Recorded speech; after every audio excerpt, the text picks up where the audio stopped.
وجعلنا السماء، اور ہم نے کیا ہے آسمان کو سقفاً، چھت بنا دیا. ہم نے اس آسمان کو چھت بنایا، اور چھت بھی ایسا ہے کہ محفوظہ، اس چھت کو بھی بالکل مکمل طور پہ اللہ نے محفوظ بنا دیا ہے، بچاؤ ہے اس چھت پہ. کئی ایک مفسرین کہتے ہیں کہ اس چھت کے باہر کیا ہے، پھر وہ کہتے ہیں جو کچھ بھی ہے اللہ نے اس زمین کے ارد گرد اس کو چھت بنا دیا ہے. اس زمین پر اوپر سے آنے والی چیزوں کو چھت نے روک دیا، آسمان نے روک دیا. اللہ تعالیٰ نے فرمایا سخت چھت ہی نہیں ہے بلکہ اس کے ساتھ ساتھ محفوظ بھی ہے. اور اس کے پیچھے کیا چیزیں ہوں گی، وہ اس چھت کو توڑ نہیں سکتی، اندر آ نہیں سکتی. یہ کائنات کے وہ اسرار ہیں جو ہمارا یقین ہے کسی نہ کسی دن کھلیں گے، اور ایسی چیزیں سامنے آ جائیں گی جس کی تردید نہیں لوگ کر سکیں گے. اللہ نے اسی لیے اس کائنات کی چیزیں بتائی ہیں، حتیٰ کہ آپ دیکھیں اب یہاں پہنچ کے کسی آدمی کے تصور میں تھا بھی نہیں کہ اللہ تعالیٰ نے یہ بتایا ہو. اللہ تعالیٰ نے فرمایا کہ فلا اقسم بمواقع النجوم، اور ہمیں قسم ہے اس جگہ کی جہاں پر پہنچ کے ستارے ڈوب جاتے ہیں. اب ستاروں کا ڈوبنا یہ کوئی چیز لوگوں کے سامنے نہیں تھی، تو انہیں اس آیات میں متعدد اس کی جہتیں بیان کرنی پڑی کہ اللہ تعالیٰ نے فرمایا ستارے ڈوب جاتے ہیں یعنی سورج ڈوب جاتا ہے، چاند ڈوب جاتا ہے. انہوں نے کہا مفسرین نے کہ نجوم سے مراد آیتیں ہیں، کہ ہمیں اس جگہ کی قسم ہے جہاں پہنچ کے آیتیں آدمی بھول جاتا ہے، یعنی اللہ کی نشانیاں بھول جاتا ہے. بوڑھا ہو گیا قرآن پاک کو بھول جاتا ہے. اب یہ مختلف تفسیریں ہوئی نا، کیونکہ اس وقت سامنے اتنی چیزیں تھیں. اب آدمی کہتا ہے کہ اللہ نے کہا ہے اس جگہ کی قسم جہاں پہنچ کے ستارے ڈوب جاتے ہیں. یہ جو اب بلیک ہولز اور یہ چیزیں ملنا شروع ہوئی ہیں تو اب سمجھ میں آتا ہے کہ کتنی بڑی چیز ہے جس کی خدا نے قسم کھائی ہے، اور معلوم نہیں آئندہ کو کیا کیا چیزیں ظاہر. اس لیے اللہ نے فرمایا ہم نے اس آسمان کو بنایا ہے چھت، اور وہ بھی محفوظ بنا دی ہے. وہم، اور یہ اللہ کی توحید کے منکر، عن آیاتہا، اس کی نشانیوں سے. کس کی نشانیوں سے؟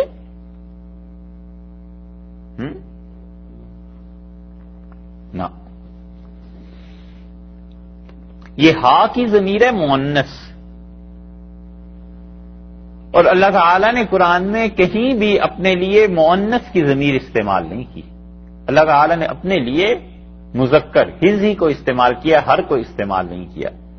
اس لیے وہم عن آیاتہا، اور یہ توحید کے جو اللہ کے منکر ہیں وحدانیت کے، خدا کے اکیلا ہونے کے، ان یہ ہیں آیاتہا، اس آسمان کی نشانات سے، اس آسمان کی نشانیوں سے مورزون، یہ لوگ دھیان میں نہیں لاتے. نمونے آسمان میں کتنی نشانیاں ہیں، اللہ نے فرمایا یہ دھیان ہی نہیں کرتے، یہ فکر ہی نہیں کرتے. ہم نے اس آسمان میں کئی نشانیاں رکھی ہیں. اب جب سے یہ چیزیں ترقی پذیر ہوئی ہیں، یہ اب پتہ چلتا ہے کہ اس آسمان میں کیا کیا نشانیاں. بہت سنگین غلطی جہاں پر آ کے یہ دنیا جہنم قدا بن گئی ہے، اور بہت بڑا یو ٹرن لے لیا ہے پوری دنیا نے جہاں پہ پہنچ کے. وہ صرف ایک چھوٹی سی بات ہے جسے خیال میں رکھنا چاہیے. دنیا کی تباہیاں اور بربادیاں جو ہو رہی ہیں، دو طرح کے علوم ہیں.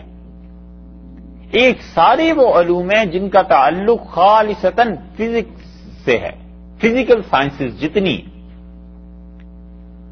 اس میں یورپ نے ترقی کی، مسلمانوں نے اس کی بنیاد رکھ دی تھی، اور مسلمانوں نے جو بنیاد رکھی ہے وہ بنیاد تقریباً 1300 سال تک، 1200 سال تک کام آتی رہی. اسی لیے کہتے ہیں کہ اگر مسلمانوں کی تہذیب نہ ہوتی تو پھر اسے زیرو سے شروع کرنا پڑتا یورپ کو. اور یورپ میں بھی جن لوگوں کو عقل ہے امریکہ میں، وہ تسلیم کرتے ہیں کہ مسلمانوں نے دنیا کی بہت بڑی خدمت کی. انہوں نے 1200 برس میں زیرو سے لے کے 12th گریڈ تک مسلمانوں کو پہنچا دیا، اتنا کر دیا. اب اس 12th گریڈ کے بعد کیا ہوا؟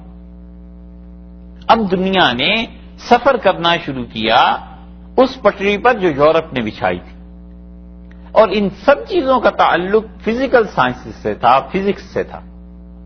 تو فزکس جب بڑی ہے، یہ ہم اس بہت بڑے غلطی کا آغاز بتا رہے ہیں، اور اس پہ پوری کتاب لکھی جا سکتی ہے اگر کوئی آدمی محنت کرے. بہت بڑے آئیڈیا اور نظریہ اور آئیڈیالوجی کی بات ہے. انہوں نے کیا کیا؟ انہوں نے انسانیت کی ٹرین کو جب چلانا شروع کیا تو انہوں نے فزکس میں ترقی کر لی، کیمسٹری میں ترقی ہو گئی، اس کا اثر پڑا تو اکانومی میں ترقی ہو گئی، اکانومی کا اثر پڑا تو پالیٹکس میں ترقی ہو گئی. انہوں نے کہا اکانومی کو ایسے مضبوط بناؤ گے تو ووٹ ملیں گے، اور اکانومی اگر ڈاؤن ہو گئی تو ووٹ کہاں جائیں گے. یہ ساری چیزیں ایک دوسرے سے ریلیٹڈ چلتی رہی نا. اور بڑا نقصان جو انہوں نے کیا ہے اور یو ٹرن لے لیا انہوں نے، یہ خدا کی ہدایت سے نہ محروم اور یہ منکر یہ سمجھے کہ اسی فزکس اور عقل کے ذریعے، جس عقل کے ذریعے یہ چاند اور مریخ تک پہنچ گئے ہیں، اسی عقل کے ذریعے یہ اللہ تک بھی پہنچ سکتے ہیں. یہ تھی بات. نتیجہ یہ نکلا کہ انہوں نے اللہ تعالیٰ کو اپنی عقل پہ جانچنا شروع کیا کہ عقل بتائے اللہ ہے یا نہیں. اللہ تعالیٰ کی صفات عالیہ کو عقل کی بنیاد پہ جانچنا شروع کیا، حالانکہ عقل کا یہ میدان ہی نہیں ہے. انہوں نے جنت اور جہنم کے نظریات کو عقل سے پرکھنے کی کوشش کی، انبیاء علیہ الصلوۃ والسلام کے معجزات کو عقل سے پرکھنے کی کوشش کی، حتیٰ کہ انسانی زندگی میں جہاں جہاں انبیاء علیہ الصلوۃ والسلام کی ہدایات تھیں کہ یہ کرنا ہے یہ نہیں کرنا، انہوں نے انبیاء علیہ السلام کی ہدایات کو چھوڑ کے اپنی عقل کو رہنما بنا لی. فرض کر لیں ایک تہذیب ہے اور 3000 برس کے بعد انہیں پتا چلا عقل سے کہ پورک نہیں کھانا چاہیے. نبوت نے پہلے دن اللہ سے رہنمائی لے کے کہہ دیا کہ یہ نہیں کھانا. تو اتنا ٹائم بچا نا انسانوں کا، اور اتنی ہزاروں نسلیں تباہ اور برباد ہونے سے بچ گئی. انہوں نے ہر چیز کو جو فزکس میں استعمال کر رہے تھے، انہوں نے کہا نہیں ہماری عقل بہت بڑی ہے، لہذا انسانوں کی جو زندگی ہے اس کو بھی اسی عقل کے تابع لاؤ. اس غلطی میں انہوں نے یہ کیا کہ جس طرح حواس خمسہ کے بعد عقل کا مقام ہے، کسی آدمی کے حواس کا اور عقل کا رابطہ ٹوٹ جائے کچھ نہیں کر سکتا. نابینا ہے اسے کیا پتا، اور آنکھوں والا ہے فرض کر لیں، پتا ہے یہ سرخ رنگ ہے، لیکن دماغ کا اس سے رابطہ ٹوٹ جائے تو آنکھ تو دیکھ سکتی ہے کہ کیا ہو سکتا ہے، لیکن آنکھ کیا بتائے گی کیا رنگ ہے جب تک پیچھے دماغ سے رابطہ نہ جڑا ہوا ہو. پیرالائز ایسے ہی ہوتے ہیں لوگ کہ اس کے ہاتھ پہ آپ کھولتا ہوا پانی ڈال دیں کچھ پتہ نہیں چلتا، اسے برف رکھ دیں تو پتہ نہیں چلتا. تو معلوم ہوا کہ حواس سے اوپر عقل کا مقام ہے اور عقل سے اوپر نبوت کا مقام ہے. تو انبیاء علیہ الصلوۃ والسلام جن چیزوں کی خبر دیتے ہیں وہ اتنی اچھی چیزیں ہوتی ہیں کہ عقل کی رسائی ان تک نہیں ہے. یہ نہیں ہے کہ عقل کے خلاف ہوتی ہیں، بلکہ یہ کہیے کہ عقل کی گرفت میں نہیں آ سکتی. آپ آئنسٹائن کی تھیوری کسی بچے کو سامنے بیان کریں، بچہ کہے میری سمجھ میں تو نہیں آتی. اسکول میں 5000 بچے بیٹھے ہوئے کہتے ہیں جی ہمیں سمجھ میں نہیں آتی. تو کیا گاؤں میں 100 آدمی سے سمجھتے ہیں اور 5000 بچے نہیں سمجھتے؟ تو یہ کہہ دیا جائے کہ جی یہ عقل کے ہی خلاف ہے، یہ تھیوری تو سمجھ میں نہیں آتی. ارے بھئی جن کو تم جا رہے ہو سمجھانے وہ بچے ہیں، تو یہ تھیوری ان کی عقل میں نہیں آئی، یہ الگ بات ہے، اور عقل کے خلاف نہیں ہے، کیونکہ دنیا میں اگر عقل کے خلاف ہوتی تو باقی بھی تو انکار کرتے. یہی حال ہے عقل اور نبوت کے درمیان کہ عقل جن چیزوں کو کہتی ہے انبیاء علیہ السلام اس سے اوپر کی خبر دیتے ہیں. اور ان ظالموں نے کیا کیا، ان انسانیت کے دشمنوں نے اور ان عقل کے اندھوں نے یہ کیا کہ نبوت جو چیز لائی تھی انہوں نے اسے نکالا، انہوں نے کہا یہاں بھی عقل کو رکھو. اس اتنے بڑے تغیر کی 1 2 4 5 10 نہیں 20 مثالیں ہیں. ہم ایک مثال آپ کو عرض کریں، کسی بھی نبی کی شریعت میں یہ نہیں رہا کہ نکاح بغیر گواہوں کے ہو، کہیں بھی یہ نہیں رہا. انبیاء علیہ السلام ہمیشہ بتاتے رہے کہ نکاح گواہوں کے ساتھ ہونا چاہیے. انہوں نے ادھر اپنی عقل کو استعمال کیا، انہوں نے کہا یہ کیا ضرورت ہے، گواہ کیوں، بس اگر دونوں راضی ہیں تو ٹھیک ہے.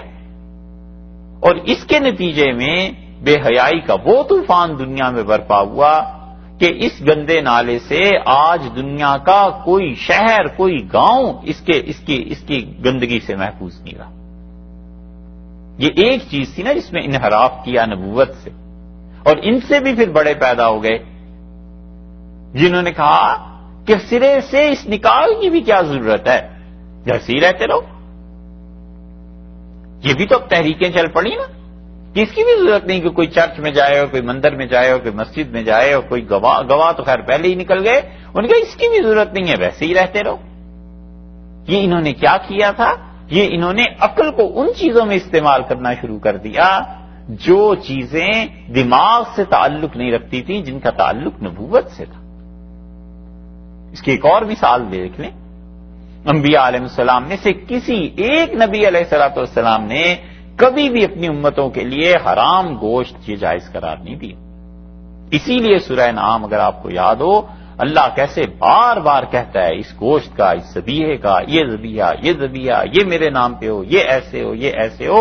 خدا نے پوری سورت بھر دی ہے، وہ سورہ مائدہ اور سورہ انعام، اور اس کا ذبیحے کا تعلق اپنی توحید سے جوڑ دیا ہے کہ جس طرح ہم اکیلے ہیں ہمارے ہی نام پہ ذبح ہو سکتا ہے، باقی نہیں ہو سکتا۔ انہوں نے اس تعلق کو توڑ دیا نبوت سے، اور ان کا عقل کے مطابق ذبح کرنا ہے یا اسے جھٹکا کرنا ہے، جیسے بھی کرنا ہے بس کرتے رہو، اور انہیں پتا نہیں کہ اس گوشت کے نتائج کیا نکلے۔ انبیاء علیہ السلام کیوں منع کرتے تھے؟ یہ ہے بنیادی فرق جہاں سے پچھلے 300 سال سے دنیا کے انسانوں کا قبلہ تبدیل ہو گیا ہے اور یہ دنیا جہنم کا دہ بن گئی۔ ایسے نہیں ہے کہ ان سے پچھلے جو زمانوں کے لوگ تھے وہ کچھ نہیں جانتے تھے۔ جابر بن حیان نے زہر بنایا کیمسٹری میں، اور اس نے اس زہر کو دکھایا اور اس نے کہا اس زہر کو دیکھو، اور وہ کہتے ہیں کہ زہر اس نے رکھا اور کوئی جانور چھوڑا، اور پتہ نہیں چلا کہ وہ جانور جلدی مرا ہے یا زہر کو پہلے اس نے چکھا، اور اس نے یہ کہہ کے اسے توڑ دیا، پھینک دیا۔ اس نے کہا یہ انسانوں کے لیے بڑی خطرناک چیز ہے، ہم ایسی چیزیں نہیں بنائیں گے۔ نبوت کی تعلیم تھی نا، مسلمان تھا، اس نے کہا ایسی چیزیں بناؤں جس کی وجہ سے یہ چیزیں ہو جائیں، اور آئنسٹائن ساری دنیا کو بم بنانے، وہ اٹامک تھیوریز یہ چیزیں دے گیا، اور اس کی آپ سوانح پڑھ لیں، بالکل عمر کے آخری حصے میں پچھتایا اور اس نے کہا کاش میں نے یہ چیزیں نہ کی ہوتی۔ یہ ہے وہ چیز جب عقل پہ نبوت کا چیک نہیں رہتا، پھر ایسی حماقتیں جنم لیتی ہیں۔ اللہ نے فرمایا اس آسمان کو دیکھو، ہم نے اسے کیا کیا ہے، وَهُمْ عَنْ آيَاتِهَا، اس آسمان میں جو کچھ ہے۔ ہاں کی ضمیر یہ سما کی طرف لوٹ رہی، اس لیے یہاں پہ پہنچ کے بعض حضرات نے خیال نہیں کیا نا، تفسیر لکھتے چلے گئے تو انہوں نے کہا اللہ کی آیات، اللہ کی نشانیاں، تو وہ ذرا سی چوک ہو گئی کہ وہ یہ نہیں سمجھے کہ یہ ہا کی ضمیر جو ہے مؤنث ہے، یہ مؤنث کے لیے استعمال کی جاتی ہے، اور اللہ نے کہیں بھی قرآن میں اپنے لیے مؤنث کی ضمیر استعمال نہیں کی۔ وَهُمْ عَنْ آيَاتِهَا، اور یہ جو لوگ ہیں آسمان میں جو نشانیاں اللہ نے رکھی ہیں، مورزون، کیا خوبصورت لفظ فرمایا ہے، مورزون، یہ دھیان نہیں دیتے، یعنی کوئی ڈھکی چھپی چیزیں نہیں ہیں، ذرا سا دھیان دیں انہیں پتا چل جائے۔ جیسے بچہ ہے نا، ایک چیز سامنے ہوتی ہے تو ٹیچر اسے کہتا ہے بیٹے آپ اس میں نمبر لے سکتے تھے، باپ کہتا ہے بیٹے اس میں آپ پاس ہو جاتے، آپ نے دھیان نہیں دیا۔ وَهُمْ عَنْ آيَاتِهَا مُعْرِضُونَ، اور یہ اس آسمان میں جو ہماری نشانیاں ہیں اس پہ دھیان نہیں دیتے۔ وَهُوَ الَّذِي، اور وہ اللہ ہی کی ذات ہے، خَلَقَ اللَّيْلَ وَالنَّهَارَ، جس نے پیدا کیا رات کو، والنہار، اور دن کو، والشمس والقمر، سورج کو اور چاند کو۔ یہ کئی مرتبہ ذکر گزر گیا۔ یہاں نئی بات جو فرمائی ہے وہ یہ کہا کہ کلن فی فلک یسبحون، اور کلن یہ تمام کے تمام، یا تو یہ مراد لیں کہ دن، رات، سورج اور چاند، یہ سب اپنے اپنے تمام کے تمام، یا یہ مراد لے لیا جائے کہ یہاں پر مراد کلن یعنی ہر وہ چیز جو اس کائنات میں تمہیں نظر آتی ہے، زمین ہے، سورج ہے، چاند ہے، ستارے ہیں، مریخ، مشتری، یہ وہ ساری چیزیں، فی فلکن، یہ ہیں فلک میں، یسبحون، تیرتے ہوئے، فی فلک یسبحون، اللہ نے فرما دیا کہ یہ سب کے سب ایک گھر میں پھرتے ہیں۔ فلک کہتے ہیں کشتی کو، کہ کشتی میں پھرتے ہیں۔ اب کشتی سے کیا مراد ہے؟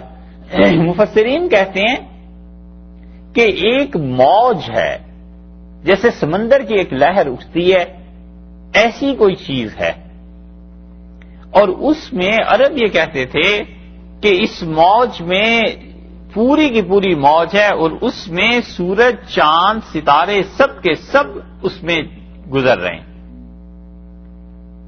تو پھر مطلب یہ ہوا کہ ہر کوئی ان میں سے اپنے اپنی جگہ سے گزر رہا ہے۔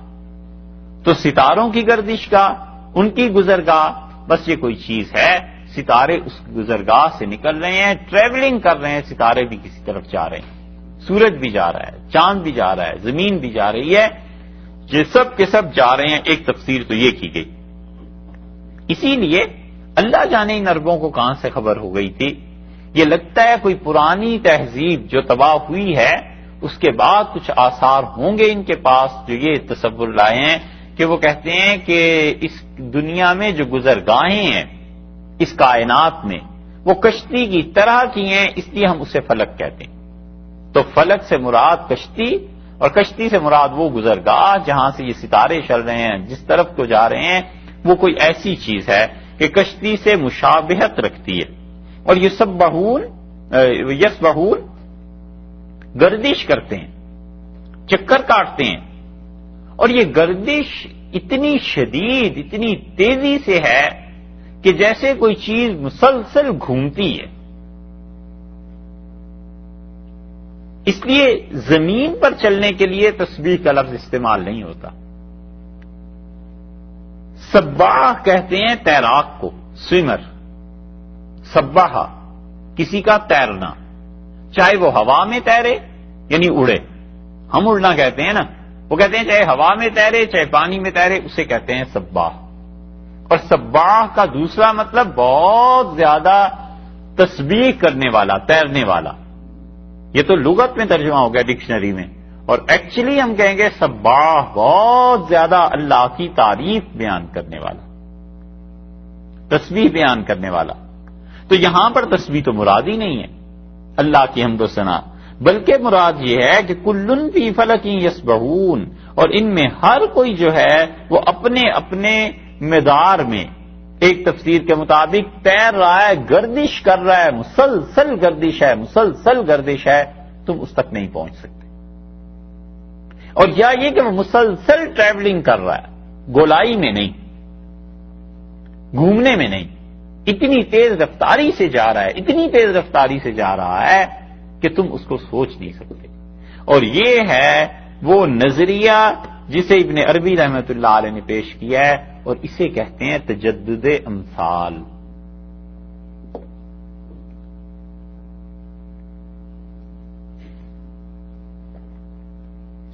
یہ تفسیر جو ہے نا کوئی آسان چیز نہیں ہے۔ یہ ہے وہ نظریہ جسے پیش کیا ابن عربی رحمۃ اللہ علیہ نے اور صوفیہ نے، اور وہ کہتے ہیں تجدد امثال، تجدد بار بار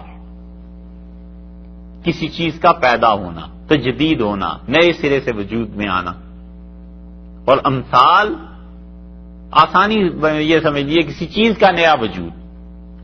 وہ کہتے ہیں یہ کائنات میں کوئی بھی چیز ثابت اور سالم نہیں ہے۔ یہ تو آگے 17ویں پارے میں، ہاں اسی میں ایک جگہ آ جائے گا یا پھر آگے چل کے آئے گا، یہ نظریہ وہاں بڑا کام دیتا ہے۔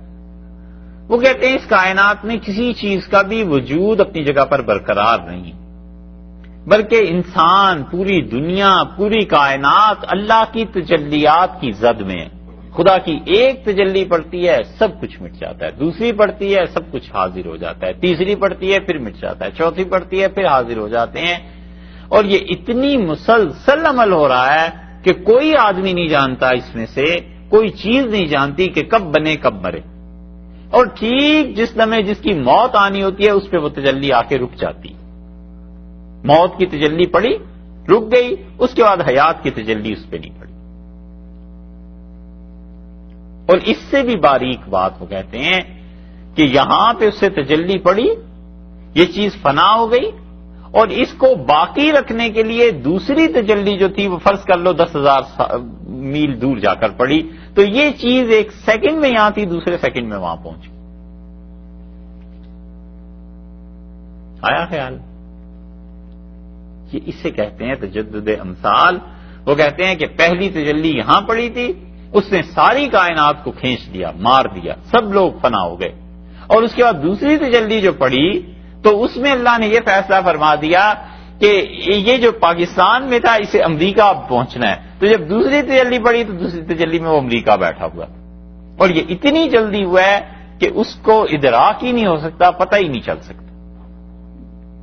اور اس پہ وہ لائے ہیں تجدد امثال پہ، بہت سی چیزیں انہوں نے حل کی ہیں، اور ابن عربی رحمۃ اللہ علیہ کے بعد یہ گونج سنائی دیتی ہے تو یہ مثنوی میں بھی، اور مثنوی میں وہاں روم لکھتے ہیں کہ یہ دنیا ایسے ہی چل رہی ہے جیسے تم بچپن میں جاتے ہو اور کسی چیز میں انگارے رکھ لیتے ہو تاکہ تمہیں سردی نہ لگے، اور ان انگاروں کو تم ایسے گھماتے ہو، اور پھر وہ کہتے ہیں بازیگر، تماشا گر، وہ ایسے گھماتا ہے مداری اس کو کہ وہ مسلسل آگ کا گولا نظر آتا ہے کہ آگ گھوم رہی ہے، حالانکہ وہ ہر لمحہ ٹوٹ رہی ہے، ہر لمحہ بن رہی ہے، اس کا حقیقت میں کچھ وجود نہیں ہے، بلکہ وہ انسان کے دیکھنے کی بات ہے۔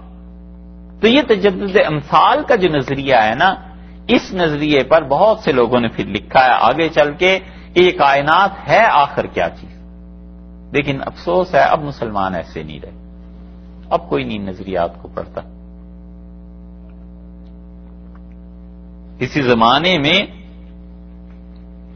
1915، 18، 20 اس زمانے میں عثمانیہ یونیورسٹی میں بحث ہوئی حیدرآباد میں، اور حیدرآباد میں اس وقت اللہ کے بڑے اچھے اچھے بندے جمع تھے، انہوں نے اس نظریات کو پھر لکھا، انہوں نے کہا اس کا حل کیا ہے، وہ حل تک نہیں پہنچے، انہوں نے بس نظریات لکھ دیے کہ فلاں یہ کہتا ہے، فلاں یہ کہتا ہے، مگر اتنے پائے کے لوگ تھے جو بیٹھ کے ان نظریات پہ شام کو بحث کرتے تھے، دن میں عثمانیہ یونیورسٹی میں پڑھاتے تھے اور شام کو بیٹھ کے بات چیت کرتے تھے کہ یہ نظریات کیا ہیں، تمہارا کیا خیال ہے، فلاں کا کیا خیال ہے۔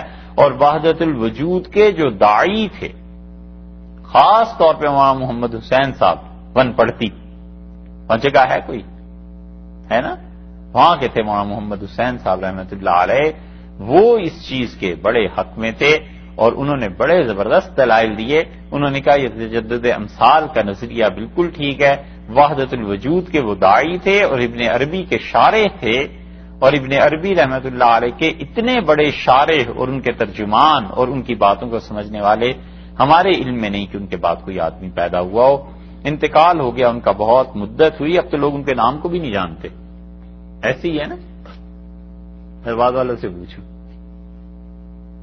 انہیں پتا بھی نہیں۔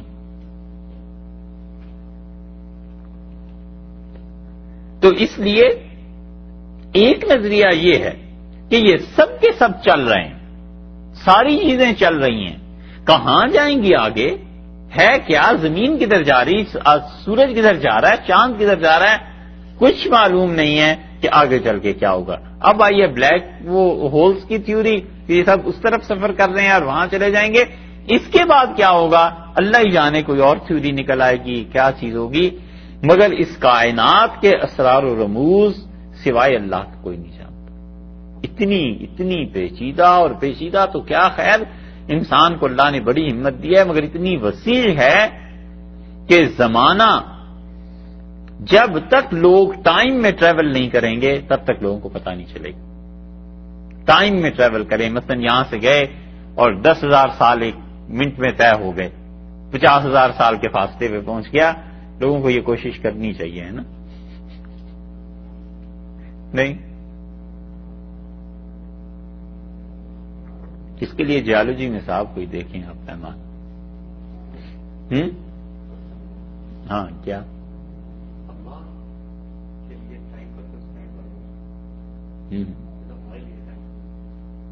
مطلب کہ اللہ کی نظر میں تمام وہ ایونٹس جو ہو چکے ہیں اور جو ہونے والے ہیں وہ بالکل کرنٹ، یعنی کیا مطلب یہ ہے کہ جو جنوب کے جو فیصلے ہیں اور جو ڈے آف ججمنٹ وہ بھی ہر وقت ہو رہا یہ تو ہم ساری بات کر چکے 15ویں پارے کی پہلی آیت میں. میں ان لوگوں کا وقت کیسے ضائع کروں گی ان چیزوں میں. کلن فی فلک یسبحون، ہر کوئی چل رہا ہے، ہر کوئی چل رہا ہے. کدھر جا رہا ہے اللہ ہی جانتا ہے کہ کدھر جا رہا ہے. وما جعلنا، اب دیکھیے اس 32 نمبر آیت پہ رک کے 33 نمبر پہ ترتیب دیکھیں اللہ نے کیسی زبردست کی. ساری چیزیں گریجولی بیان کی ہیں. شروع کہاں سے کیا تھا؟ 30 نمبر آیت سے.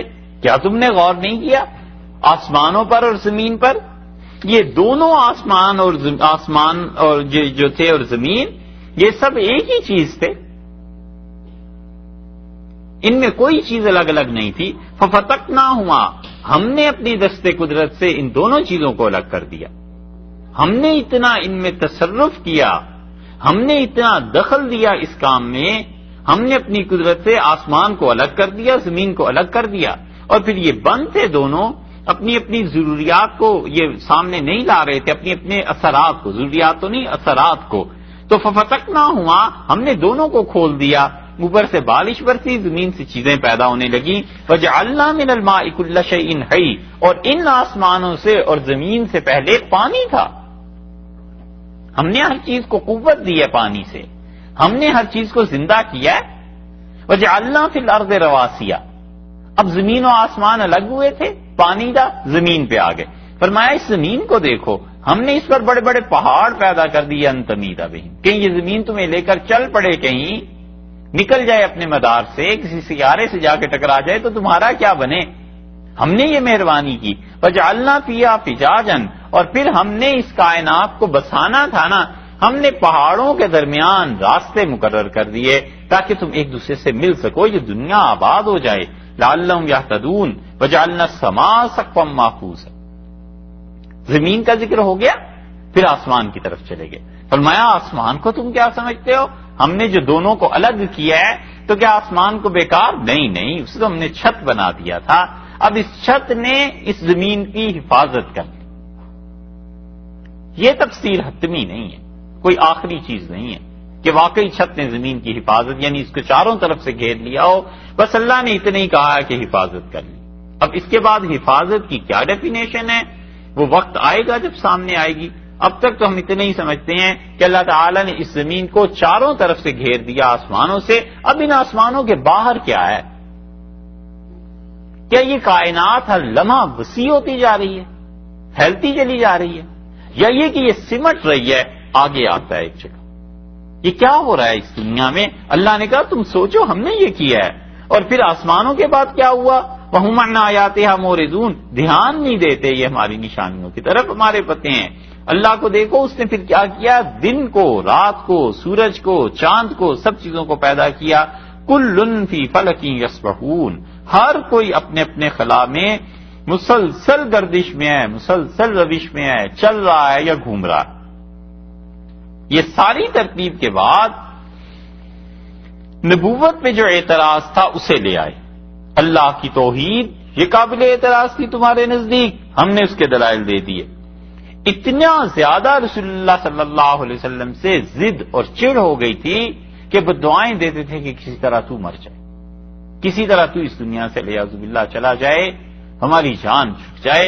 اللہ نے فرمایا وما جعلنا لبشر، اور ہم نے کسی بشر کو ایسے نہیں کیا، من قبل کا، آپ سے پہلے، الخلد، جو ہمیشہ ہمیشہ رہا ہو.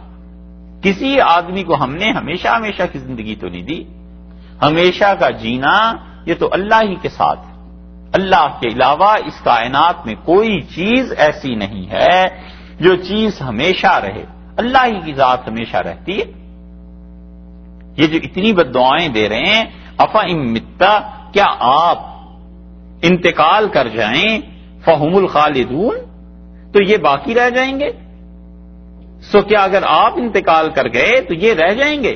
انہوں نے نہیں مرنا، انہوں نے بھی تو مر کے اللہ کے سامنے ہی جانا ہے.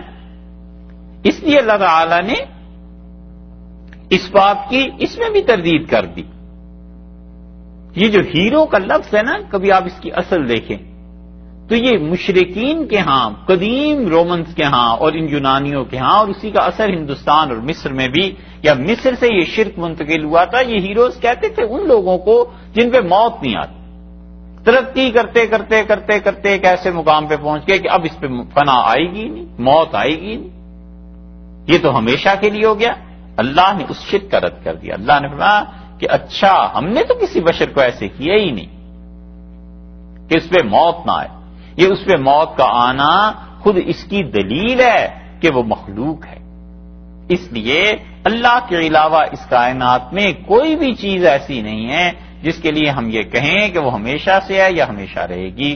ہر چیز پر اللہ جب چاہے فنا نازل کر سکتا ہے. وہ کرتا ہے یا نہیں کرتا یہ اس کی اپنی مرضی اور اختیار اور ارادے کی بات ہے، لیکن کائنات میں کوئی چیز بھی مستقل ایسے نہیں. یہ پیچھے ہے نہیں ہے، ہونا چاہیے تھا، وہ رسم عثمانی کے خلاف لکھا گیا ہو. افائن متا، سو کیا اگر آپ کا انتقال ہو جائے گا، فہم الخالدون، یہ ہمیشہ ہمیشہ رہیں گے، انہوں نے نہیں مرنا. اور یہی چیز نبی کریم صلی اللہ علیہ وسلم کے ساتھ پیش آئی. انتقال ہو گیا، دنیا سے تشریف لے گئے، تو کیا باقی کافر نہیں مر گئے؟ باقی بھی سارے مر گئے. اللہ کے ہاں ایک نظام ہے اور اس نظام میں لوگوں کو جانا ہے. موت ایسی چیز نہیں ہے کہ وہ زندگی کا عمل منقطع کر دیتی ہے. موت تو ایک گیٹ ہے، بس اس میں سے گزرنا ہے. یہ زندگی شروع ہوئی تھی، پھر چلتے چلتے موت آ گئی، آدمی اس دروازے سے کراس کر کے کسی اور حال میں چلا گیا، وہ ایک اور زندگی شروع ہو گئی، قبر کی اور برزخ کی. وہاں سے اٹھا لیں گے، جنت میں لے جائیں گے، جہنم میں پھینک دیں گے. وہ بھی ایک زندگی ہے. اور اللہ چاہے تو اس پہ فنا نازل کر دے، اللہ چاہے تو اس زندگی کو ختم کر دے. یہ اس کے قدرت میں کی بات ہے. ارشاد فرمایا ہے کہ فہم الخالدون، یہ ہمیشہ رہیں گے اگر آپ کے لیے بد دعائیں کرتے ہیں. اور یہ دلیل ہے اس کی کہ آدمی سوچے کہ جس کو وہ تنگ کر رہا ہے، بد دعائیں دے رہا ہے، کیا اس نے ہمیشہ اس سے کوئی ظلم نہیں ہوا؟ اس سے کوئی ایسی بات نہیں ہوئی جو دوسرے کے لیے کوسنے ہیں. اس کا خود بھی شکار ہو سکتا ہے. کل نفس ذائقۃ الموت. اللہ تعالی نے بتا دیا کہ ہر جان کے لیے ہے، ہر ایک روح جی کے لیے ہے ذائقۃ الموت، موت کا چکھنا. ہر ایک جی نے موت کو چکھنا ہے. بس وہ چکھنا کیسا ہے؟ کچھ لوگوں کے لیے تو ایسے ہی ہے جیسے کوئی چونٹی کاٹ لے، کچھ لوگوں کے لیے اس سے بھی کم تکلیف ہے. کچھ لوگ تو یہ لیٹے یہ گئے، آنن فانن ختم بات. اور کچھ لوگوں کے لیے وہ مہینوں کا عذاب ہے اور کچھ کے لیے سالوں کا عذاب ہے. ہر ایک کا چکھنا الگ الگ. اسی لیے سورہ نام میں گزرا تھا نا کہ کچھ لوگ ایسے ہوتے ہیں جن کی جان لینے کے لیے اللہ تعالیٰ فرشتوں کو بھی نہیں بھیجتا، وہ اپنے خاص اپنے ہاتھ سے، اپنے دست قدرت سے ان لوگوں کی روح کو نکال لیتا ہے. ایسے بھی لوگ ہوتے ہیں. اور ایسے بھی ہوتے ہیں کہ فرشتے آتے ہیں، انہیں دکھائی دیتے ہیں، نظر آتے ہیں، ملتے ہیں وہ فرشتوں سے، سلام دعا بٹھانا ان کا سب نارمل روٹین کی باتیں چل رہی ہوتی ہیں. فرق اتنا ہے کہ لوگ سن رہے ہوتے ہیں اس آدمی کی گفتگو اور فرشتوں کو دیکھ نہیں رہے ہوتے. اور یہ آدمی اپنے پاس والوں کو سنا دیتا ہے مگر دکھا نہیں سکتا، اس کے قبضے میں نہیں، اس کے بس میں نہیں ہے. وگرنہ فرشتے بھی آ جاتے ہیں اور فرشتے پہروں، ہفتوں، دنوں کھڑے رہتے ہیں کہ اللہ کا حکم آ گیا ہے، اور اس کو وہ خوشخبری دیتے ہیں موت سے پہلے کہ اللہ نے تیرے لیے یہ چیزیں رکھی ہیں.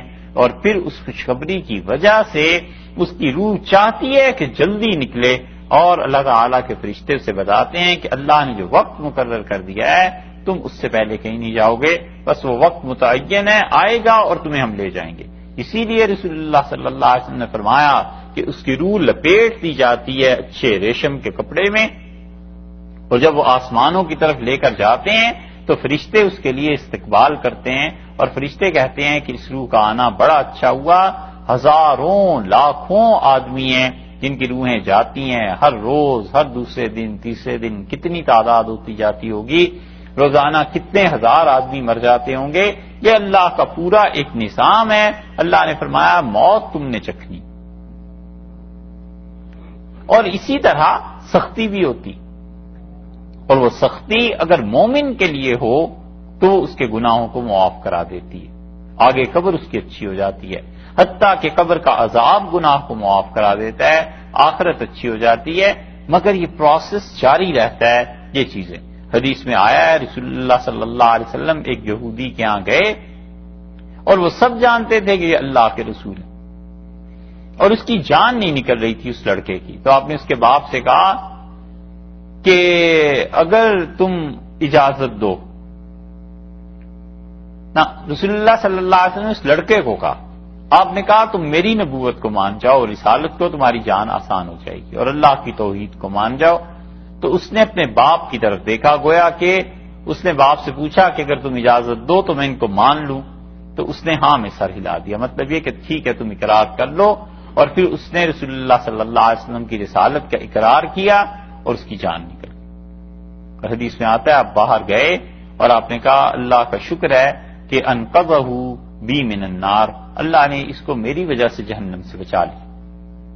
انبیاء علیہ السلام آتے ہی اس لیے ہیں کہ لوگوں کو وہ جہنم کی راہ سے ہٹا کے جنت کے راستے پہ لگا دیں، اور اگر اللہ انہیں یہ طاقت اور اختیار دے دیتا کہ وہ مردوں کو زندہ کر دیں تو پھر دنیا ساری ان کے پیچھے چل پڑتی، اس لیے کہ عجیب و غریب چیز تھی نا، لوگوں کو تو یہ میجکس، یہ چیزیں چاہیے، اور اللہ نے اتنی بڑی چیز کے لیے بھیجا کہ زندہ مردہ اس کے سامنے کوئی مسئلہ ہی نہیں۔ کروڑوں آدمی جو جہنم کی راہ پر چل رہے تھے انہیں زندگی اور جنت کی راہ پہ انبیاء علیہ السلام لانے کے لیے بھیجے گئے، اس چیز کو لوگ نہیں دیکھتے۔ یہ فرق ہے ان لوگوں کے درمیان جو ظاہر سے متاثر ہوتے ہیں اور جو حقائق کو دیکھتے ہیں کہ حقائق کہاں پہ ہیں۔ اس لیے اللہ تعالیٰ نے فرما دیا کہ مرنا ہے تم سب کو، اس کا ذائقہ چکھنا ہی ہے، وَنَبْلُوكُمْ، اور ہم تمہیں آزمائیں گے۔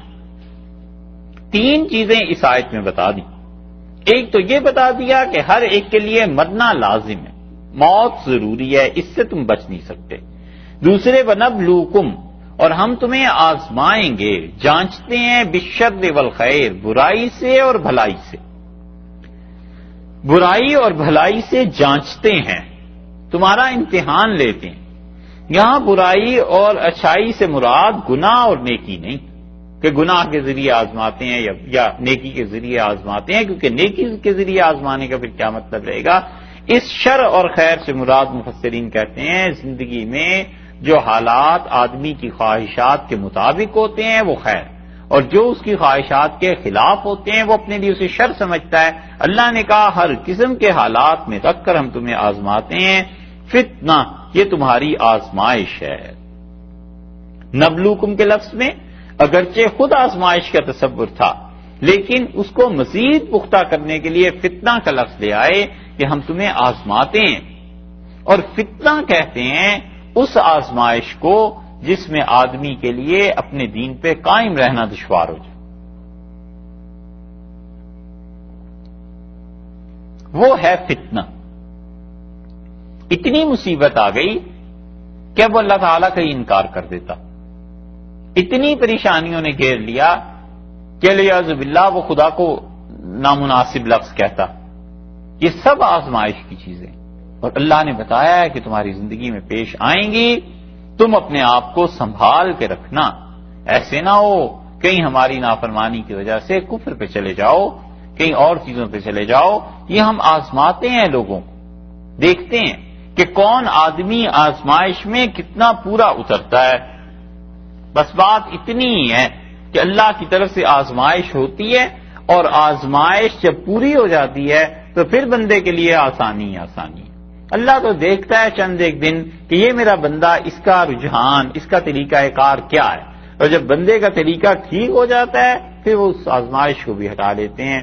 بڑی ساری چیزیں ہوتی ہیں، انسان کی عقل کوتاہ ہے اور اس کی حکمتوں کو نہیں پہچان سکتا کہ اس آزمائش میں کیا حکمت تھی، کیوں اللہ تعالیٰ نے ایسے کیا۔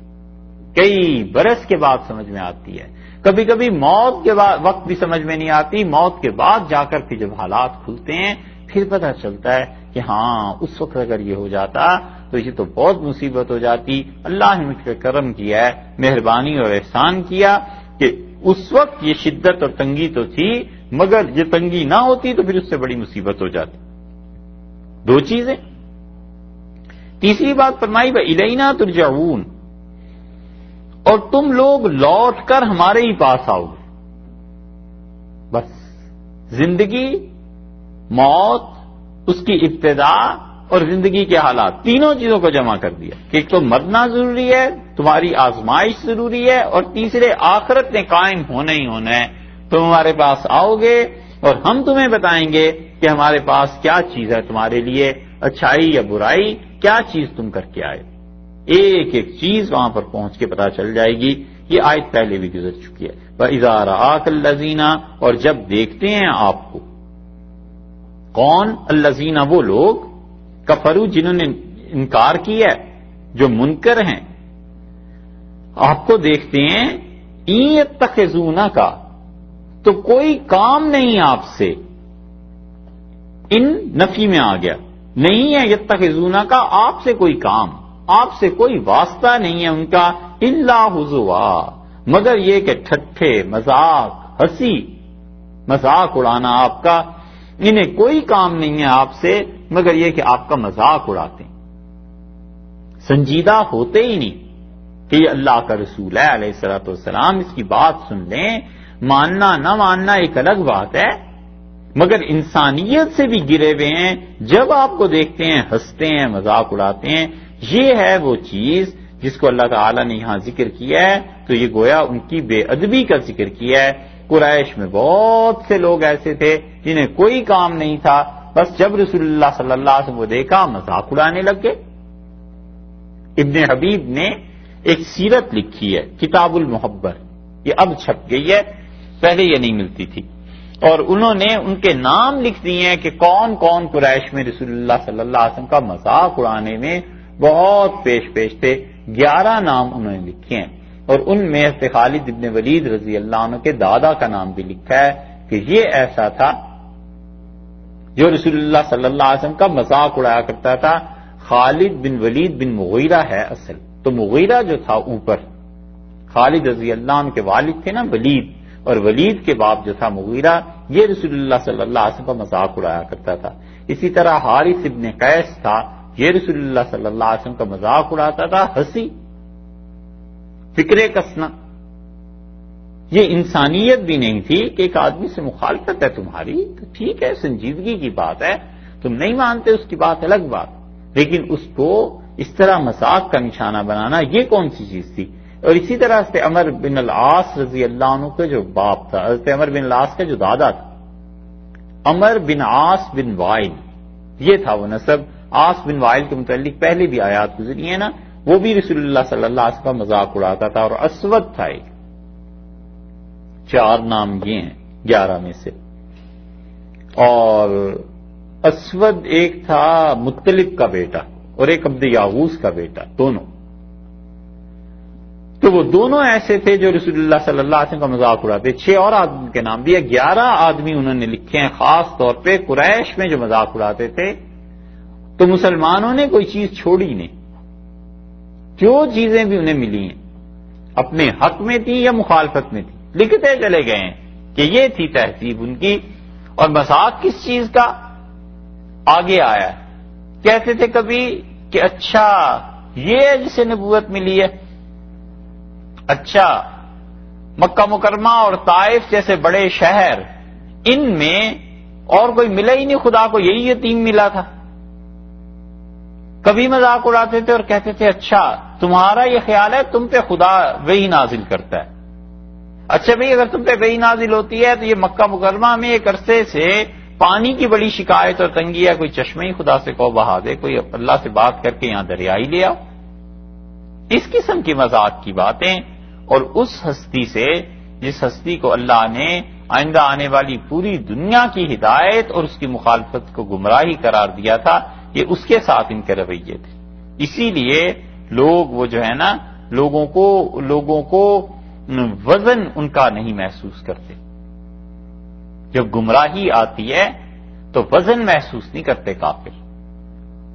اقبال نے کہا نا، جمہوریت ایک طرز حکومت ہے کہ جس میں گنا کرتے ہیں بندوں کو، تولا نہیں کرتے. تو تولتے نہیں تھے، گنتے تھے. اسی لیے خوش ہوتے تھے کہ ہماری مجلس بڑی اچھی لگتی ہے. اللہ نے فرمایا کم آسن ندیا، کہ تو ہمارے پاس آؤ گے پھر بتائیں گے کس کی مجلس شام کو اچھی جمتی ہے. یہ پیچھے بات گزر چکی. اللہ نے کہا انہیں کوئی کام ہی نہیں ہے آپ سے سوائے اس کے کہ ہنسی مذاق تہمت. ایک طرف یہ چیز رسول اللہ صلی اللہ علیہ وسلم کے ساتھ، اور دوسری طرف جھوٹ کیسا ہے؟ احاذ الذی، کہتے تھے یہ ہے وہ شخص، کیا یہی ہے یذکر آلہتکم، جو تمہارے خداؤں کو یاد کرتا ہے؟ یذکر آلہتکم، جو تمہارے بتوں کو کہتا ہے کچھ. یذکر، یہ لفظ یہاں استعمال ہوا ہے ذکر یاد کے معنی میں، یعنی وہ یاد جو اللہ کی ہے ایسے معنی میں نہیں. یاد کے معنی عربی میں دوسری طرف کے بھی ہیں کہ برائی سے یاد کرنا، تہمت لگانا. ایک کہتا ہے میں آپ کو یاد کر رہا تھا، دوسرا کہتا ہے اچھا غیبت کر رہے تھے میری. وہ کہتا ہے نہیں صاحب آپ کو اچھے لفظوں میں یاد کر رہے تھے، ہم لوگ آپ کا ذکر کر رہے تھے. تو یاد تو اس طرح بھی ہو جاتی ہے، غیبت اور یاد وہ بھی ہو جاتی ہے. ادب اتنا ہے کہ دیکھیے رسول اللہ صلی اللہ علیہ وسلم کا دو باتیں ہیں، کوئی ذکر نہیں کیا کہ یہ کیا برائی کرتے ہیں تمہارے معبودوں کی. اپنے معبودوں کا جو جھوٹ پہ مشتمل ہے، جن بتوں کے اختیار میں کوئی چیز ہی نہیں ہے، ان کا اتنا ادب کہ ان کے لیے برے لفظ بھی استعمال نہیں کیے. یہ نہیں کہا کہ محمد صلی اللہ علیہ وسلم کیا کہتے ہیں، بس یہ اتنا کہا کہ یذکر آلہتکم، یہ تمہارے خداؤں کا ذکر کرتا ہے، برائی سے برا کہتا ہے. اسی صورت میں یہی الزام ایک حضور اقدس صلی اللہ علیہ وسلم پہ ہے، اور یہی چیز ان کے دادا ابراہیم علیہ السلام پہ بھی ہے کہ اچھا یہ ہے جو تمہارے خداؤں کو برا کہتا ہے. احاذ الذی یذکر آلہتکم، ہاں یہ ہے وہ، اچھا یہ ہے وہ شخص جو تمہارے خداؤں کو برا کہتا ہے. اور برائی کیا کہتا ہے یہ ذکر نہیں کیا. بھی کون سی گالیاں دیتے تھے رسول اللہ صلی اللہ علیہ وسلم، پتہ تو چلے کیا برا کہتے تھے. بس بات اتنی تھی کہ وہ کہتے تھے نفع اور نقصان اللہ کے قبضے میں، تمہارے حالات کا علم اللہ ہی کے پاس ہے، کوئی نہیں جانتا. یہ جملے جو سیدھے سادے تھے یہ انہیں تیر کی طرح جا کے لگتے تھے. وہ کہتے تھے یہ تو ہمارا سارا نظام ہی اکھڑ رہا ہے، اس سے یہ خدائی گئی. جب یہ خدائی گئی تو ہم اس کے اس مندر میں یہاں بھی جہاں بھی مکہ مکرمہ اور مدینہ منورہ کے درمیان جہاں بھی انہوں نے بتوں کے مراکز بنائے ہوئے تھے، وہ جو اس زمانے میں ان کے مندر ہی تھے، وہاں کے پروہت بھی گئے اور سارا مذہبی نظام چلا گیا. یہ آدمی برائی سے یاد کرتا ہے. اتنا ادب اپنے باطل اور جھوٹے خداؤں کا، اور اتنی بے ادبی رسول اللہ صلی اللہ علیہ وسلم کی جو حقیقت میں تھے اللہ کے رسول علیہ الصلوۃ والسلام. یہ ہے مت ماری جانا. بہت سے لوگ ایسے ملیں گے ہمارے دور میں کہ جو اللہ کی توحید اور اصل چیزیں ان کو بھول گئے، اور اس کے مقابلے میں شیطان نے جو چیزیں لگا دی ہیں وہ ٹھیک ہے. ابھی یہ آیا ہے نا سونامی میں جو کچھ ہوا ہے، کتنے مسلمان اب یہ ماڈرن ہے نا، نئے نئے خیالات ہیں ماشاءاللہ، کتنے ہیں جنہوں نے کہا کہ اور خط لکھتے ہیں کہ صاحب اگر اس سال قربانی نہ کریں اور یہ پیسہ سونامیوں کے ہاں بھیج دیں تو کیا یہ جائز ہے یا نہیں. شکر ہے غنیمت ہے کہ پوچھ لیتے ہیں مسئلہ، وگرنہ تو کہ یہ مسئلہ بھی نہیں پوچھتے. اب ادھر یہ خیال آ گیا کہ قربانی نہ کی جائے، پیسہ وہاں بھیج دیا جائے. اور چند دن بعد آ گئی بسنت، تو بسنت میں یہ یاد نہیں آیا کہ یہ پیسہ بھی وہیں کہیں بھیج دیں. وہ بسنت میں اربوں روپے اپنی عیاشیوں کی اور رات کو جاگنا، اور ان میں وہاں کسی نے مشورہ نہیں دیا کہ بھائی اس پیسے کو کیوں ضائع کرتے ہو، وہاں بھیجو. تو سونامی کے مقابلے میں سنت اور طریقہ اور شریعت اور قربانی اس کو ہٹا دیں، بسنت کو نہ ہٹائیں. تو یہ شیطان کی پٹی نہیں پڑھائی بھی تو اور کس کی پڑھائی بھی ہے؟ سوچے آدمی. یہ چیزیں کہ اصل حقائق کی طرف رجوع نہیں ہوتا، اور شیطان جو کچھ ان کو سکھا دیتا ہے اس پہ چلے جاتے ہیں.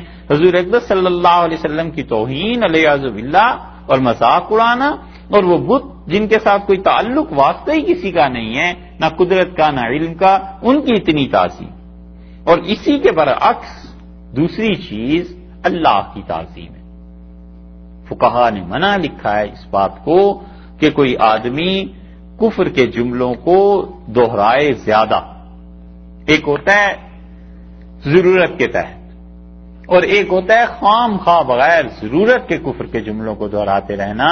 منع کیا ہے اس سے فقہا نے، وہ کہتے ہیں نہیں کہنا چاہیے. ایک تو ہے ضرورت کے تحت کہنا کہ حضرت عیسیٰ علیہ السلام کو عیسائی خدا کا بیٹا قرار دیتے ہیں، تو سمجھانے کی سمجھنے کی بات ہوئی. اور ایک ہے کہ انسان جب بھی بات کرے اسی بات کو دہرائے نہ کہے، اس لیے کہ بے ادبی کا جملہ ہے اللہ تعالیٰ کے. حتیٰ کہ فقہا لکھتے ہیں کہ قرآن کریم کی تلاوت کرتے ہوئے جہاں کافروں کا قول آ جائے وہاں پر حافظ کو چاہیے، قاری کو چاہیے کہ اپنی آواز کو پست کر لے. یہ قرآن پاک کی تلاوت کے آداب سیوطی رحمت اللہ علیہ نے جہاں الاتقان میں لکھے ہیں وہاں انہوں نے ذکر کیا، اس لیے کہ ادب کا تقاضا یہ ہے نا، اللہ تعالیٰ کے ساتھ تعلق کا تقاضا یہ کہ کافر جو جملہ اللہ کے لیے نقل کرتا ہے، اللہ تعالیٰ نے بھی تو کہا ہے کہ مجھے گالیاں دیتے ہیں. یہ بھی یہی ذکر ہے نا کہ انہوں نے کہا اچھا یہ شخص ہے جو ہمارے بتوں کو گالیاں دیتا ہے، برا بھلا کہتا ہے. اللہ تعالیٰ نے بھی فرمایا، صحیح بخاری میں آیا ہے، رسول اللہ صلی اللہ علیہ وسلم نے فرمایا اللہ تعالیٰ نے مجھ سے کہا کہ میں اپنے بندوں کو کھانا دیتا ہوں اور ان پر مہربانی کرتا ہوں اور یہ مجھے گالیاں دیتے ہیں. اور پھر اللہ نے کہا کہ جب یہ کہتے ہیں کہ میں نے اپنے اختیار کسی اور کو دے دیے ہیں، اور جب یہ کہتے ہیں کہ اللہ نے بیٹا کر لیا ہے تو یہ مجھے گالی دیتے ہیں. اللہ تعالیٰ کا بیٹا کرنا یہ خاص بات ہو گئی، محاورہ ہو گیا نا. شاید پہلے بھی اس کے متعلق کہا کہ بنانا نہیں کرنا. تو بیٹا کرنا جو ہے نا یہ بڑا خراب مفہوم ہے. فلانے شوہر کر لیا، یہ تو خیر مناسب لفظ ہیں، کہتی ہیں فلانے قسم کر لیا، مطلب بہت بری حرکت کی. اردو میں محاورہ ہے نا کہ نانی نے قسم کیا، اس نے کہا برا کیا، اس نے کہا پھر چھوڑ بھی دیا، اس نے کہا اور برا کیا. تو مطلب ناجائز تعلقات پیدا کر لینے. اس لیے کئی جگہ پر کہ یتخذ الرحمن ولدا، اللہ نے بیٹا کر لیا ہے، ریاض باللہ، یعنی خدا کمزور تھا، خدا کو ضرورت پیش آ گئی تھی، کسی سے ہیلپ لینی تھی، مدد لینی تھی، خدا نے ایک بیٹا اپنا بنا لیا، ریاض باللہ. یہ ہے اللہ کے لیے گالی. یہی چیز احاذ الذی یذکر آلہتکم، اچھا یہ ہے جو ہمارے خداؤں کا ذکر کرتا ہے اور کیسے کرتا ہے؟ برائی کے ساتھ. اللہ تعالی نے فرمایا ہے کہ دیکھو وَهُمْ بِذِكْرِ الرَّحْمَنِ هُمْ كَافِرُونَ، اور ان کی اپنی حالت دیکھو کہ یہ لوگ ہیں کہ رحمان کے نام سے منکر ہیں. بِذِكْرِ الرَّحْمَنِ هُمْ كَافِرُونَ، رحمان کی یاد سے منکر ہیں، رحمان کے نام سے منکر ہیں، یعنی سرے سے اللہ کو یاد ہی نہیں کرتے. اتنا بڑا جرم یہ خود کرتے ہیں، اللہ کو یاد نہیں کرتے، اللہ تعالیٰ کو مانتے نہیں ہیں، اپنے جرم پہ نظر نہیں جاتی. اور رسول اللہ صلی اللہ علیہ وسلم جو توحید کی سچائی کی دعوت دے رہے ہیں انہیں کہتے ہیں کہ یہ غلط ہے، اپنا حال نہیں دیکھتے. وَهُمْ بِذِكْرِ الرَّحْمَنِ هُمْ كَافِرُونَ، اور وہ رحمان کا ذکر نہیں کرتے، اللہ کو یاد نہیں کرتے. اللہ تعالیٰ بار بار اپنی صفت رحمانیت کا ذکر کرتا ہے کہ مہربان ہے، بہت مہربان ہے. تو جس رب کا نام لینا چاہیے تھا اس کا لیتے نہیں ہیں یہ کافر، اور بجائے اس کے خود اپنے اس فعل پہ نادم ہو، اعتراض کرتے ہیں اور کہتے ہیں کہ دیکھو یہ ایسا آدمی، اور ٹھٹا اور مذاق کرتے ہیں.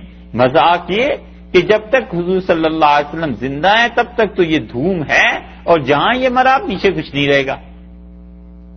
ایسی باتیں کرتے تھے نا. اور اللہ نے دکھا دیا کہ دنیا میں، اس پوری دنیا میں 50 آدمی بھی نہیں ہوں گے جو عاص ابن وائل کو یاد کریں.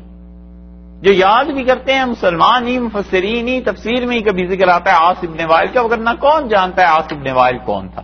اور وہ بھی اس لیے ذکر آ جاتا ہے کہ برائی میں ذکر آتا ہے اس کا، اور رسول اللہ صلی اللہ علیہ وسلم کا نام، ان کی تعلیمات، اس پہ عمل کرنے والے کروڑوں نہیں اربوں لوگ دنیا میں اب بھی موجود اور پچھلے زمانوں میں موجود رہے.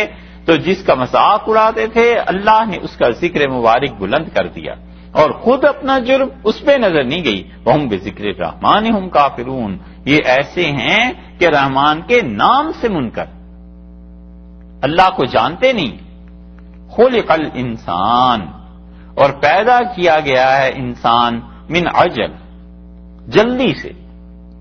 اس کی طبیعت میں جلدی ہے.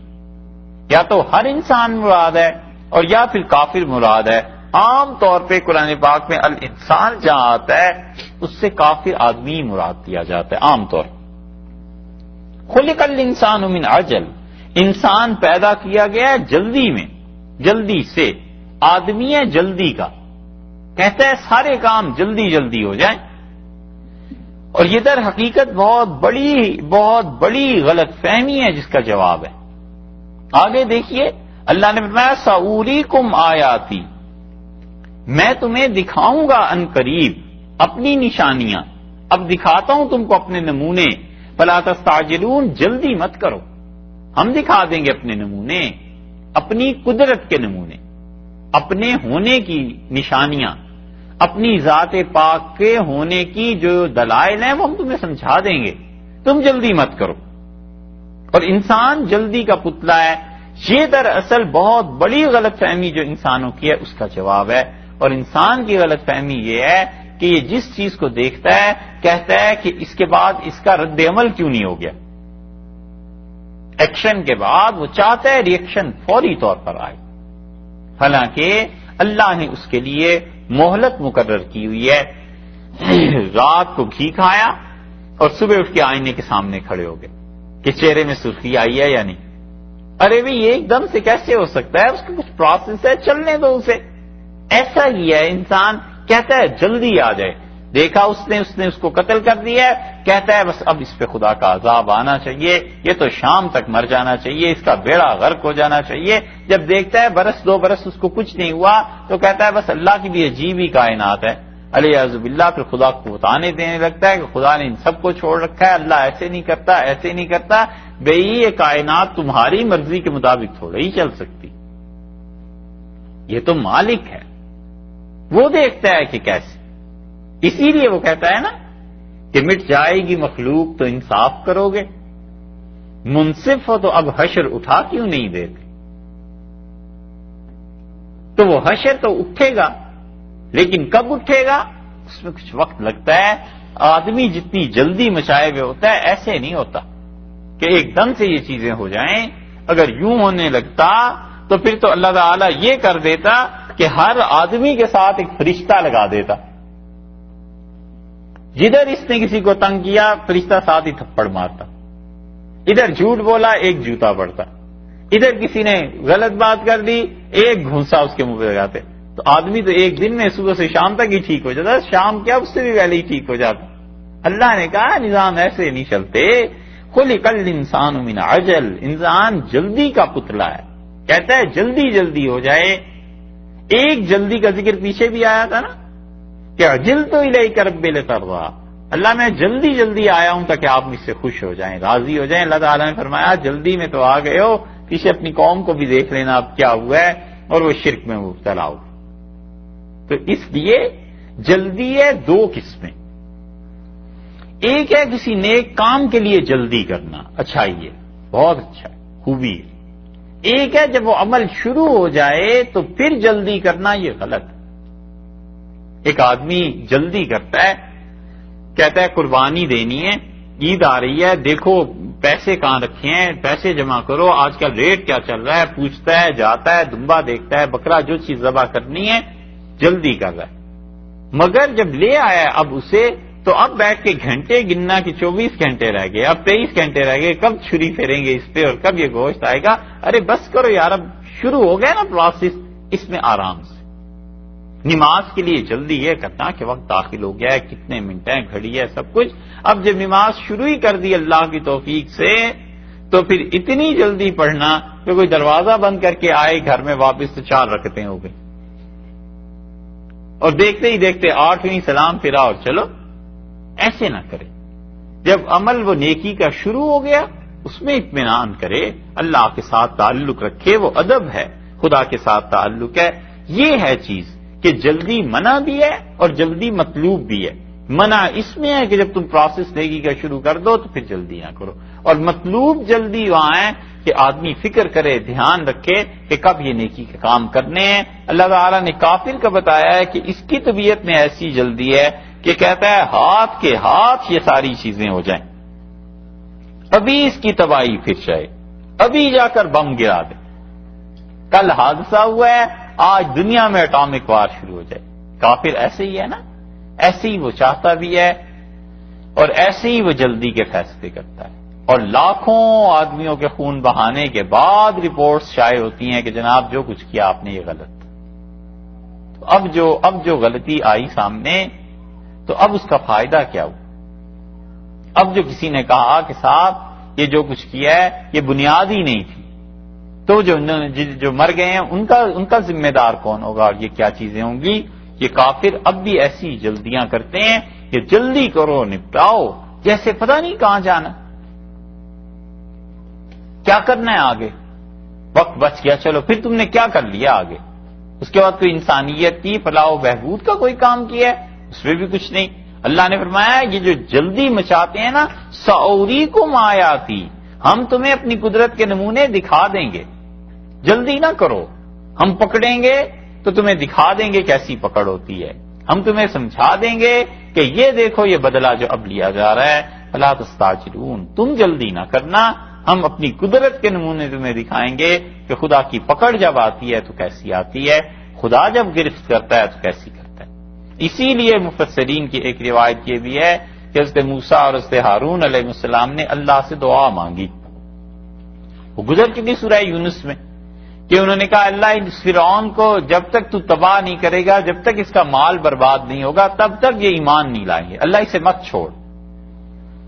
تو اللہ تعالیٰ نے فرمایا اجیبت دعوتکما، تم دونوں کی دعا ہم نے قبول کر لی. مفسرین لکھتے ہیں، کہتے ہیں کہ 11-12 برس تک فرعون کو کچھ نہیں ہوا، تو دونوں بھائی پھر بیٹھ گئے اور دونوں نے تعالیٰ شانہ سے عرض کیا کہ اللہ آپ نے تو وہ کہا تھا دعا قبول کر لی، تو ابھی اتنے برس ہو گئے. تو اللہ تعالیٰ نے فرمایا کہ بالکل جلدی نہ کرو، ہم نے کہہ دیا یہ ہو کر رہے گا. تو جلدی اللہ کی قدرت دیکھتا رہے. اللہ نے کہا ہم اپنے ہونے کی نشانیاں تم کو دکھائیں گے، فلا تستعجلوا، جلدی نہ کرو، ہم بتا دیں گے کیسے گرفت ہوتی ہے، کیسے اللہ کی طرف سے عذاب آتا ہے.